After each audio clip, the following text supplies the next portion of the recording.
আসসালামু আলাইকুম, সবাই কেমন আছেন? আবারও চলে আসলাম আপনাদের সাথে গল্প করতে।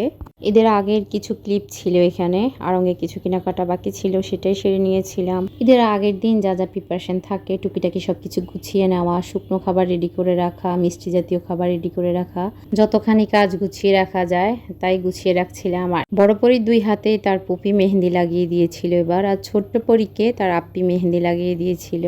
এবার আমি নিজেও মেহেন্দি লাগাই নাই। তাছাড়া চাঁদ রাতে অনেক লেট হয়ে গেছিল ঘুমাতে ঘুমাতে আমাদের। পরের দিন সকালবেলা সেমাই রান্না করছি, যেহেতু মিষ্টি জাতীয় খাবার খেয়ে নামাজে যেতে হয়, এটা আল্লাহ রাসূলের সুন্নাহ। তো আমার হাজব্যান্ড নর্মালি খেজুর খেয়ে নামাজে চলে যায়। এটা আমার বাচ্চাদের পছন্দের খাবার হচ্ছে নুডলস, ওরা চিকেন নুডলসটা খুব পছন্দ করে, তাই রেডি করে নিচ্ছি। এই যে দুইজন দুইটা নাও, একটা বুজিকে দাও, একটা তুমি নাও। শোনাই, এটার ভিতরে কি টাকা?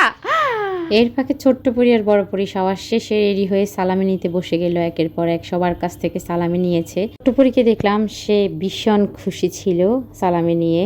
আমাদের সময় আমরা 10 টাকা, 20 টাকা, 50 টাকার নোট পেতাম, সেটা নিয়ে ঈদগাহে যেতাম, মাটির হাঁড়ি পাতিল, মাটির পুতুল, হরেক রকমের খেলনা কিনতাম। যদিও আমার মেয়েরা সেই আনন্দটা এখন আর উপভোগ করতে পারে না, বাট তারা সালামির পর্ব শেষ করে বাবার সাথে চলে গেল মিষ্টি কিনে আনতে। ছোট্ট পরি ফার্স্ট টাইম তার বাবার সাথে গেল মিষ্টি আনতে।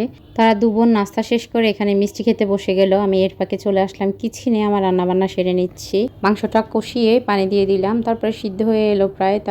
সাথে সাথে একটু টক দই ফেটে দিয়ে ধনেপাতা দিয়ে নামিয়ে নিয়েছিলাম। এভাবে রান্না করলে আমার কাছে মনে হয় টেস্ট ভালো আসে, আমার বাসার সবাই খুব পছন্দ করেন। এর ফাঁকে আমি রোস্টটাও করে নিলাম, পোলাও করে নিয়েছি, রান্নাগুলো সব সেরে নিয়েছিলাম। রান্না শেষ করে অনেক টায়ার্ড ছিলাম, তাই ঘুমিয়ে পড়েছিলাম। বড়বেলার থেকেও ছোটবেলার ঈদটা বেশি মধুর হয়। যাই হোক, এখানে মাছ ভাজা ছিল, মাছ বোনা ছিল, সবজি ছিল। পরের দিন আমার বোন এসেছিল, আপা সবাইকে বেড়ে দিচ্ছে, আমরা একে একে খেয়ে নিচ্ছি। আপা আসলে তাও আমার বাসায় ঈদের আনন্দটা বেড়ে দ্বিগুণ হয়ে যায়। আপা আসলে আপার বাচ্চাদের সাথে আমার বাচ্চারা অনেক আনন্দ করে। কি দুষ্টুমি, গল্প, আড্ডা সব অফ ক্যামেরায় চলছিল। সন্ধ্যার সময় সবাই বের হয়েছিল। এই যে বড় পরি কিছু ফুল নিয়ে এসেছিল। আজকে পর্যন্তই, সবাই ভালো থাকবেন। আল্লাহ হাফেজ, আসসালামু আলাইকুম।